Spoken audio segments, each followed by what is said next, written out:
জায়ান একজন শিশু, একজন ছাত্র, মায়ের ছোট্ট প্রাণ, বাবার হাসি খুশির আলো, জীবনের সব স্বপ্নের কেন্দ্রবিন্দু।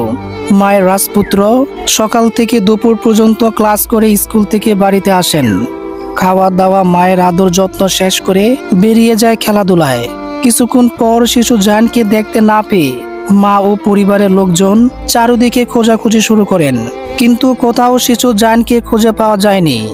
অবশেষে সকল হতাশ আর উৎকণ্ঠার পর দীর্ঘ 1.5 ঘন্টা পরে বাড়ির পাশে একটি বাগানের মধ্যে গাছের সঙ্গে ঝুলন্ত অবস্থায় শিশু জায়ানকে দেখতে পায়। এমনকি অমানুষের দল তার পরনে থাকা প্যান্ট খুলে মাথা ও মুখ ঢেকে রেখে যায়। এই মর্মস্পর্শ হৃদয় বিদারক ঘটনাটি ঘটে ফরিদপুর আলমডাঙ্গা উপজেলার পাকুড়িয়া গ্রামে। এই বিভৎস দৃশ্য একজন মা, পরিবার, সকল মানব জাতির জন্য অত্যন্ত কষ্টকর, হৃদয় বিদারক। সবচেয়ে কষ্টকর, হৃদয় বিদারক দৃশ্য হলো মায়ের চোখের সামনে প্রিয় আদরের সন্তানের ক্ষতবিক্ষত ঝুলন্ত নিথর দেহ খুলে নিয়ে আসা। শিশু জায়ানের জন্য মায়ের বুক ফাটা আর্তনাদ, প্রবাসী বাবার কান্নার আহাজারি, আত্মীয় স্বজন, পাড়া প্রতিবেশীর নিস্তব্ধতায় পাকুড়িয়া গ্রামের আকাশ বাতাস বাড়ি হয়ে ওঠে। এমন ঘটনায় পুরো এলাকার মানুষ স্তব্ধ নিস্তব্ধ। মানুষ নামের কিছু হিংস্র পিশাচ ঘুরে বেড়ায় সমাজের নানা প্রান্তে।